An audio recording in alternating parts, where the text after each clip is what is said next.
I get this question a lot, and it's a fair question, because if you've ever listened to bells and thought they sound kind of off, well, you're right, because they do. And it's not that bells are out of tune, although some bells maybe are out of tune, particularly older bells. But even perfectly tuned bells can sound a little bit off. So why? Well, the answer lies in the vibration patterns of a bell. And these vibration patterns are pretty unique. It might mean that a familiar song played on bells will sound kind of weird. And this affects not only the sound of the bells, but also how we perform on the instrument, or how we arrange for the instrument, or how we compose. And it does mean that certain songs will sound a bit better on bells than other songs. So to understand this, we first need to take a look at other instruments and see how they make their sound. Let's go to a piano. A piano makes its sound with vibrating strings. A lot of instruments do. So when I play this single note on a piano, in this case a C, I'm hearing that note, that C. But I'm also hearing a number of other higher frequencies called harmonics or overtones. Just in this one note, I'm hearing a frequency an octave higher, the C. I'm hearing the fifth, the G, and then another octave higher, another C, and then a major third, an E. And actually, I could keep stacking overtones forever, but as we go up the series, these overtones become a little bit less present. So just in that one note, we're hearing all of these harmonics. But are we really hearing it? Our ears maybe can't pick out every frequency individually, but it's the combination of these frequencies that yields the sound that we hear and makes certain instruments sound the way they do. So why are the harmonics particularly these notes or these frequencies? And why not some other notes? Well, it's physics. When a string vibrates, it oscillates in a wave. And its wavelength is equal to the length of the string. And the speed at which it vibrates, that's the frequency or the musical note. Now, if you remember from physics, when a string vibrates, it vibrates at its wavelength, at its length, but also at all the fractions of its length. So we'll get an oscillation that's the full wavelength, that's our note, then half the wavelength. And at half the wavelength, we're doubling the frequency.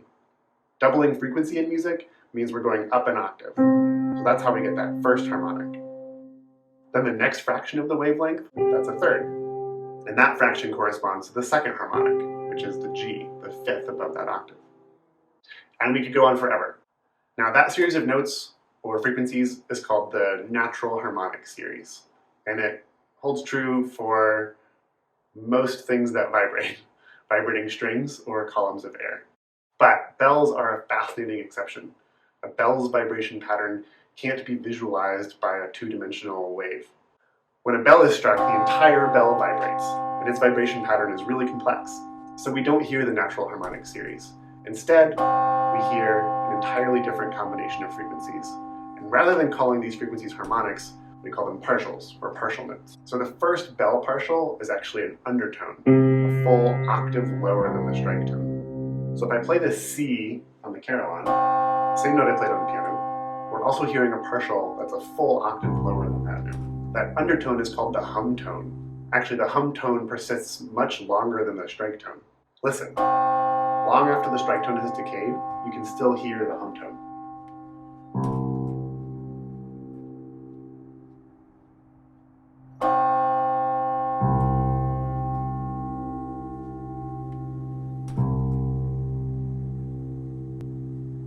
The second partial note is the primary reason that bells might seem out of tune. The second partial is a minor third, which on the C bell is an E flat.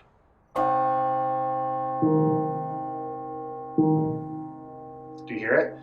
It's such a strong overtone, you can pick it out if you listen for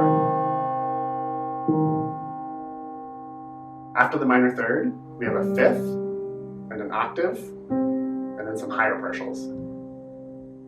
But it's this minor third that really defines the sound of the Carillon and of bells.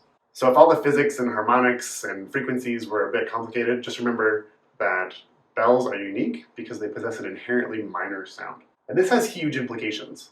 On a piano, we had a major third overtone, and it was several octaves above the fundamental, so it's not very present in the sound. But bells have minor third overtones, and that overtone is right there, right next to the strike tone. So bells naturally sound minor. Listen to this. If I play a C major arpeggio, it sounds a little bit off. But then if I play a C minor arpeggio, it sounds more in tune because the minor third in the C bell is amplifying the chord. And that's why songs in a major key on the Carillon might sound a little bit more out of tune.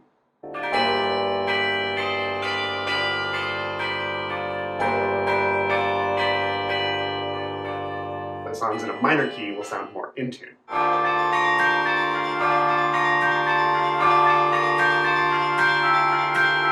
But wait, doesn't a minor chord also include a major third?